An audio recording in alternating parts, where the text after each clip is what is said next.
Bienvenidos, queridos oyentes. De nuevo, Juan Manuel Villori aquí a mi lado y el que les habla, José Luis Pérez, en el programa que procuramos que sea semanal de Punto de Apoyo, ¿no? Espero que hoy Juan Manuel, como no me ha dejado los dos últimos programas, leerles un pequeño capítulo, no se lo voy a leer así a palo seco, lo iremos comentando. Un pequeño capítulo que me ha parecido, a mí me ha ayudado, me ha dado luces, y como se trata de eso, con lo que respecta a nuestros oyentes, de intentar ayudarlos y de darle información necesaria y útil, pues espero que hoy me dejes, porque las dos veces anteriores, claro, con el tema de lo del Papa, pues bueno, se trata de un tema relacionado con la Iglesia, pero se trata principalmente de una advertencia que nos hace una persona ajena a la Iglesia. En concreto es ateo, en concreto ha pertenecido a logias masónicas. Es una persona muy culta, de los mejores conocedores del medievo. Es catedrático en Bélgica de historia y lleva lustros enseñando allí. Entonces hace un viaje con Messori. Messori es un converso italiano que tiene bastantes libros, todos ellos muy interesantes, algunos sobre el Papa, y es también una persona muy culta, como se deduce de que es un escritor con bastantes publicaciones, ¿no? Y preocupado por la ignorancia que domina a gran parte de los ciudadanos que pertenecemos a esta sociedad suya actual.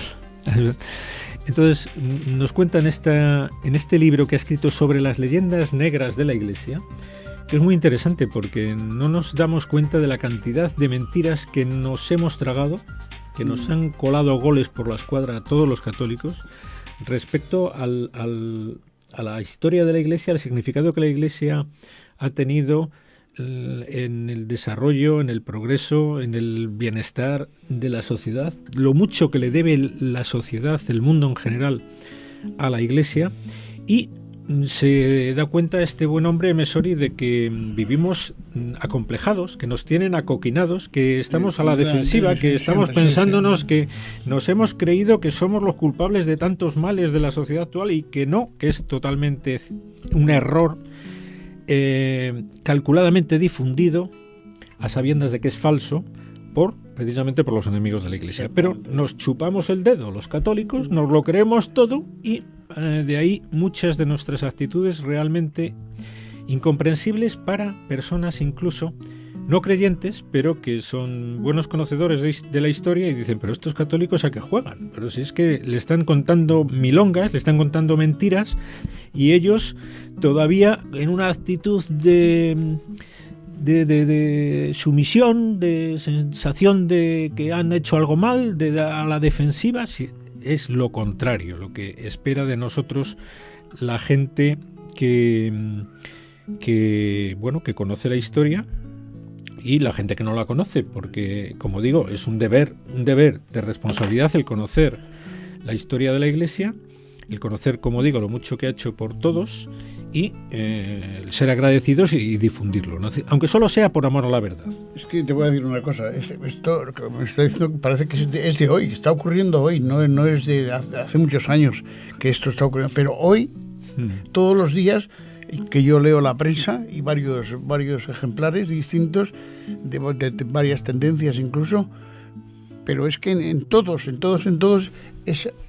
encuentras con esto, con artículos, comentarios, pero así intentan seguir en esa línea de desprestigio, exacto, que dices, pero bueno, está cerrado con lo que tú estás diciendo en este momento, ¿no? Que es una situación que no lo vamos a intentar, ¿no? decir algunas cosas que hagan pensar, que a mí me las ha hecho pensar este buen hombre, Messori, hablando de Moulin, que es el catedrático del que hablábamos antes, que es el que por ejemplo, quien mejor conoce en Europa las órdenes religiosas medievales, pues sea esta persona, ¿no? Nadie tiene tanta admiración por la sabiduría de aquellos monjes como él, y no es un creyente. Como decía antes, decía que a pesar de haberse distanciado de las logias masónicas en las que militó, y nos dice, como de pasada, afiliarse a las logias masónicas es condición indispensable para hacer carrera a menudo en universidades, periódicos o editoriales. La ayuda mutua entre los hermanos masones, entre comillas, no es un mito, es una realidad aún vigente. Sigue siendo un laico, este hombre, un racionalista cuyo agnosticismo bordea el ateísmo. Bueno, también es bueno que se sepa que para que muchas de las personas que llegan a puestos de responsabilidad en la cultura, en el periodismo, en los medios de comunicación, es porque pertenecen a logias masónicas, y aunque no valgan mucho, personalmente, entre ellos se apoyan y se ayudan. Y las logias masónicas, por supuesto, son unas de las principales promotoras del desprestigio de la Iglesia, como más o menos todo el mundo intuye o conoce, ¿no? Entonces le decía este hombre Moulin a Messori, repita a los creyentes uno de sus principios madurado a lo largo de una vida de estudio y experiencia. Este hombre ya tiene 80 años, ¿no? Decía, después de años de estudio y experiencia, de conocer muy bien de lo que hablo, dígale a los creyentes, por favor, de mi parte, haced caso a este viejo incrédulo que sabe lo que se dice. La obra maestra de la propaganda anticristiana es haber logrado crear en los cristianos, sobre todo en los católicos, una mala conciencia, infundiéndoles la inquietud, cuando no la vergüenza, por su propia historia. Esa es la obra maestra. La obra maestra de la propaganda anticristiana. A fuerza de insistir, a fuerza de decir mentiras una y otra vez, como tú decías, en los periódicos, en la televisión, etcétera, desde la Reforma hasta nuestros días, que es que esto no empezó antes de ayer, que viene con el racionalismo desde el siglo XVIII aproximadamente hasta nuestros días, se ha impuesto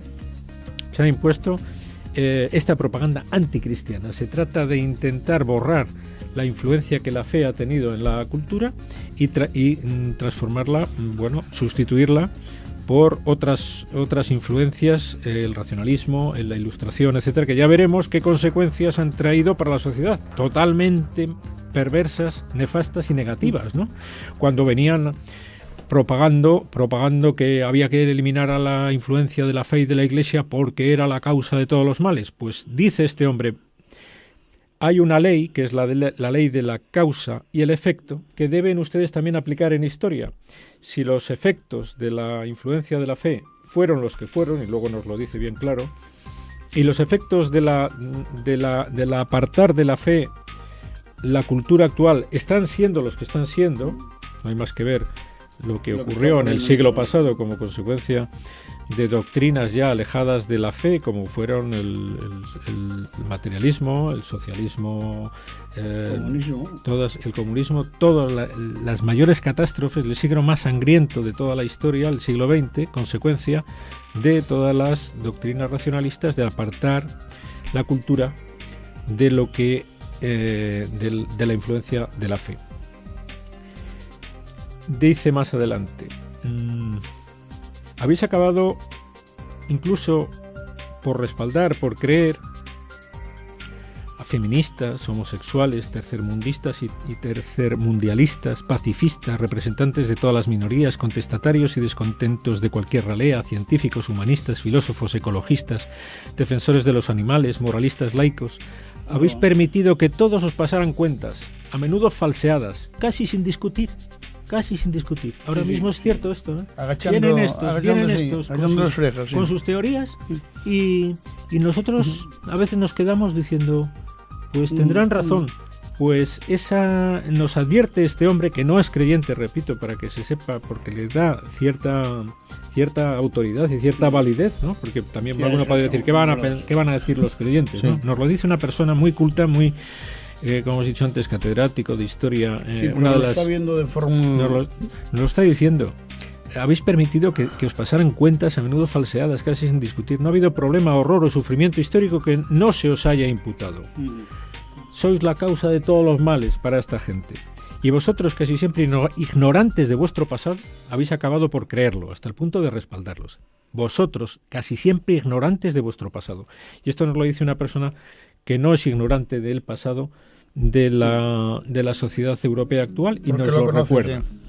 En cambio, dice él, yo, agnóstico pero también historiador, que trata de ser objetivo, os digo que debéis reaccionar en nombre de la verdad. No nos dicen más que es una persona, un científico honrado, que no es capaz de ir en contra de la verdad. Si no se trata de... Él no tiene otro compromiso más que con la verdad. En eso coincidimos, ¿no? Y nos dice bien claro, os digo bien claro que debéis reaccionar en nombre de la verdad. Nosotros creemos que debemos de reaccionar en nombre de la verdad y que coincide con el nombre de la dignidad de la Iglesia y de la dignidad de la fe, que no es cierto que haya sido causa de males, para nada. Otra cosa es que no haya que ocultar los errores de los creyentes a lo largo de la historia. Y como dice bien Messori, pues en un tapiz que está tejido a lo largo de 2000 años, las luces y las sombras existen, pero es impresionante la predominancia de las luces sobre las sombras en ese tapiz tejido a lo largo de 2000 años. En cambio se está fijando, prestando la atención solo en las sombras y además por esa vez, y muchas veces el panorama parece oscuro. Y gris. Muchas veces sombras que no son ciertas, es decir, que las inventan, que son calumnias, que no son realidades. Peor todavía, claro. Pero si en algún caso son verdad, dice, es también cierto que tras un balance de 20 siglos de cristianismo, las luces prevalecen ampliamente sobre las tinieblas. Luego dice este señor, ¿por qué no pedís cuentas a quienes os las piden a vosotros? Claro, es que la actitud es la contraria. Es decir, si nosotros tenemos que pedir, somos nosotros los que tenemos que pedir cuentas a todos estos divulgadores y que propagan teorías nefastas que están trayendo muchos males a la sociedad actual. ¿Acaso han sido mejores los resultados que han venido después? ¿Desde qué púlpitos escucháis contritos ciertos sermones? Es decir, ¿desde cuándo nosotros tenemos que tener complejo cuando habla un marxista de justicia y de preocupación por los pobres? Pero vamos a ver, ¿qué tiene que enseñar un marxista, un socialista, a un católico, a un cristiano, en cuanto a preocupación, interés por los más por los más necesitados, por los más por los pobres? Si eso está en el núcleo del Evangelio y está en el núcleo de la labor de la Iglesia a lo largo de 20 siglos.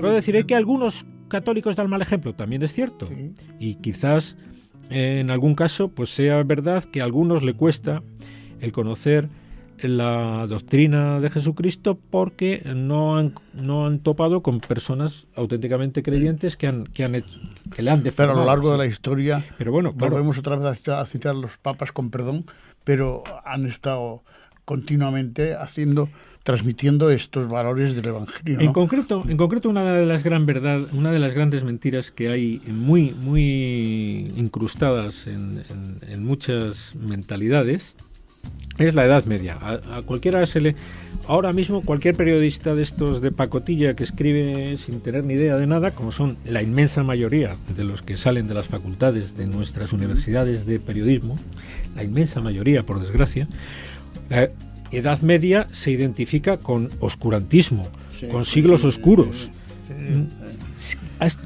Me habla de la Edad Media que ha estudiado desde siempre esta persona especialista en ella, gran admirador, como decía antes, en concreto de las órdenes religiosas medievales. Dice, aquella vergonzosa mentira de los siglos oscuros. Es una vergonzosa mentira, y mira que está extendida, porque es que ahora mismo... Solamente con nombrarlo, la gente media, se imagina el frío y la oscuridad, ¿no? Han conseguido decir que esa fue una época que mejor borrarla, que hasta que no llegó la luz de la Ilustración, Europa estaba sumida, el mundo estaba sumido en las tinieblas de la oscuridad, de la barbarie. Es mentira. ¿Por qué entonces todo lo que nos queda de aquellos tiempos es de una belleza y una sabiduría tan fascinantes? Dice este hombre. Si eso era verdad, ¿cómo explicarnos los frutos de aquella época, de una belleza y una sabiduría tan fascinantes? También en la historia sirve la ley de causa y efecto. Es decir, ahora mismo, las catedrales cuando se hicieron, la escultura, la pintura, las filosofías que llegaron a cotas impresionantes, como Santo Tomás de Aquino, una de las lumbreras de la inteligencia en cuanto a sus obras, en cuanto a conocimientos.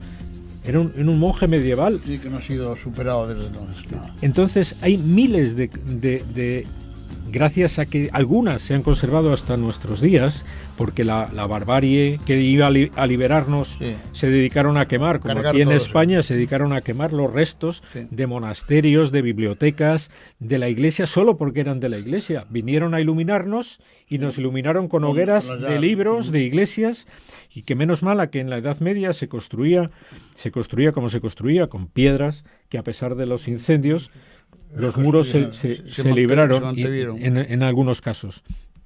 Pero esta es la gran realidad, es decir, que lo que nos ha dejado aquella época, que para esta gente era tan oscura, pues es de una luz y de una belleza impresionantes. Y dice que, para iluminarnos esto, dice que él iba por Milán, por las afueras, con su coche, una mañana cualquiera. Entonces se pone a pensar, y que dice, como en cualquier ciudad donde viven ustedes, con cualquier ciudad, cuanto más grande, más claro esto, un Dante contemporáneo podría ambientar uno de los círculos de su infierno. Dice, ruidos ensordecedores, olores mefíticos, montones de escombros y desechos, aguas envenenadas, aceras obstruidas por vehículos aparcados, escarabajos y ratas, cemento enloquecido, briznas de hierba tóxica. Por doquier adviertes la ira y el odio de unos contra otros, automovilistas contra camioneros, peatones contra motorizados, compradores contra vendedores, septentrionales contra meridionales, italianos contra extranjeros, nos habla de Italia, obreros contra patronos, hijos contra padres. La degradación se instala en los corazones mucho antes que en el ambiente. Pues dice, va en este ambiente, crispado, tórrido, Empático. y dice, al fin llega a la meta. Un gran monasterio, la antigua casa religiosa. Aliviado por librarme del coche, atravieso el portón. De golpe, el mundo cambia a mi alrededor. Un gran patio de una antigüedad de siglos. Cerrado en todos sus lados por un soportal. Sosiega el ánimo con la armonía de sus arcos. El silencio, la belleza de los frescos, el ritmo de las edificaciones, la frescura de las sombras.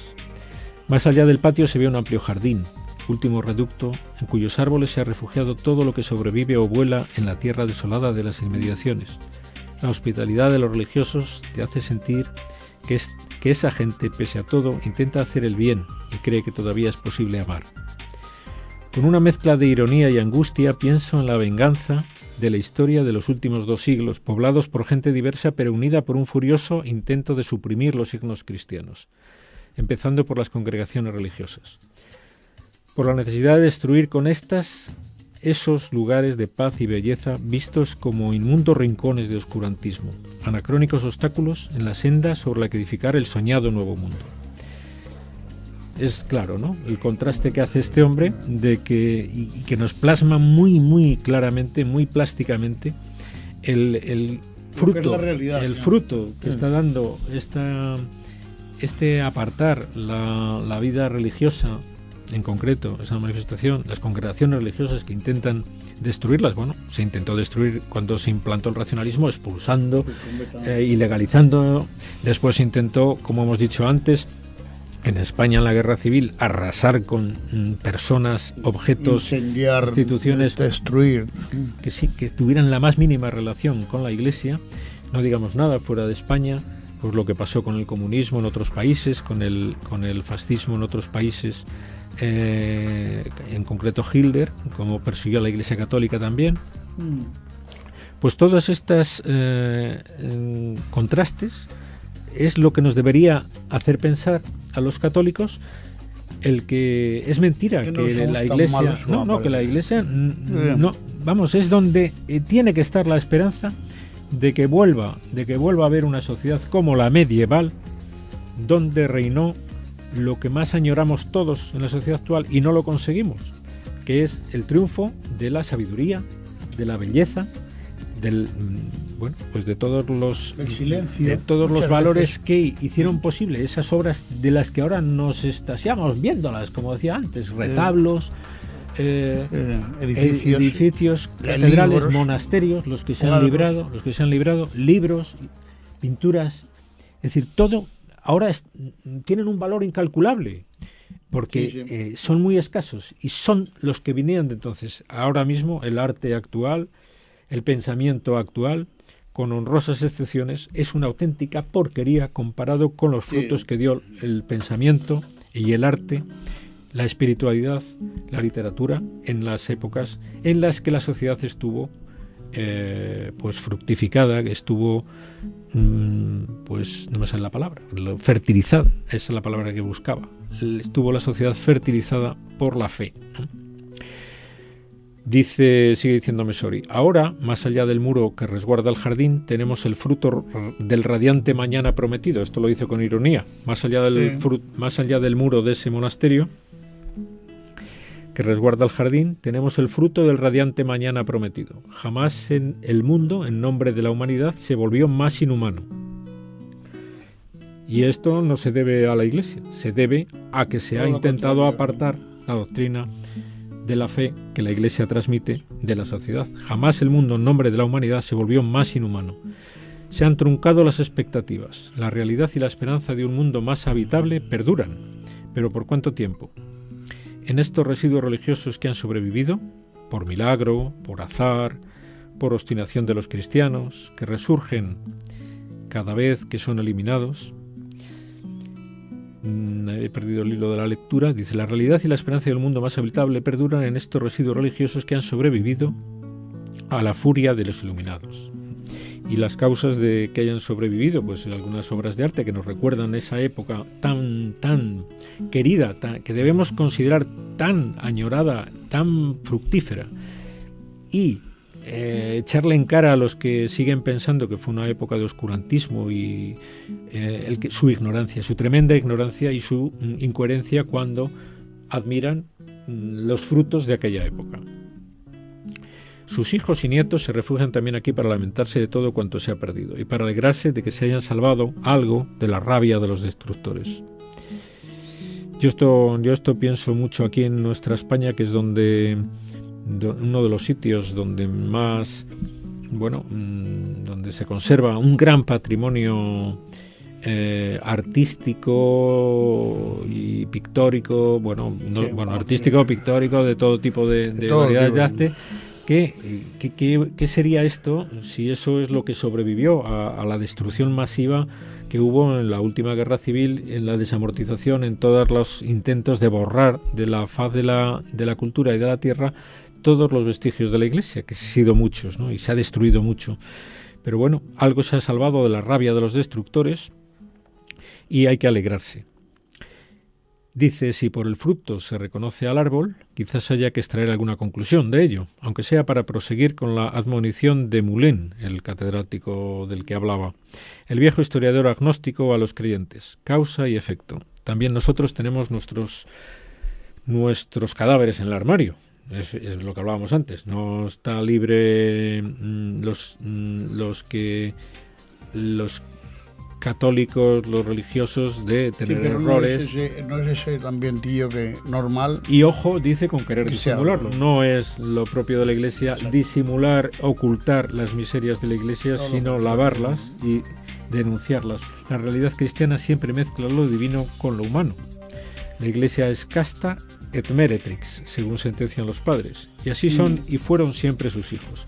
Pero miremos también a nuestro alrededor, ya no tan avergonzados e intimidados. La caridad no es posible sin la verdad, para nosotros y para los demás. Bueno, pues yo no sé si esto a alguno de nuestros oyentes le habrá servido para despertar un poco, pero sin duda a mí me sirvió para eso. Sí, o para animarle a verlo más lo posible. Mucho, sí, muchísimo. ¿Te ha gustado? Pero bueno, pues este es un capítulo de un libro que todos nuestros oyentes pueden conseguir, Las leyendas negras de la Iglesia, de Messori. Sí, estupendo. Y este es el primer capítulo el que hemos preparado por hoy, pero como todos son muy interesantes, si tú me dejas, a lo mejor algún día traemos otro. Por supuesto que sí. ¿Me dejarás? Sí. Bueno, pues nada. Este día ya no, ya ni un minuto. Hoy ya no. Vale, pues entonces nos despedimos de todos ustedes, agradeciéndoles su atención. Hasta el próximo programa.